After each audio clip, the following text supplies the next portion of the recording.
Remains found on the Blackfeet Indian Reservation last December were given a proper burial this morning. Those remains were determined to be a former Blackfeet law enforcement officer. They were discovered by someone hiking in the area near Blacktail Creek. Along with the remains were remnants of a law enforcement uniform. The remains date back to the late 1800s. It was 1878 when officers were hired to enforce the laws on the reservation. Today, the officer was returned near the site of discovery for a traditional rock cairn burial. Here we are today to lay to rest a man we don't know much about. We aren't sure who he is or who his family is, and we don't know much about his death.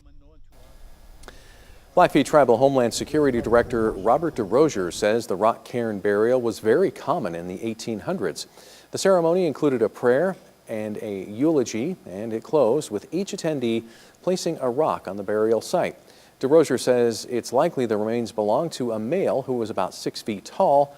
He says that although not much is known about the officer, it's important to the Blackfeet culture to give him a proper and traditional burial.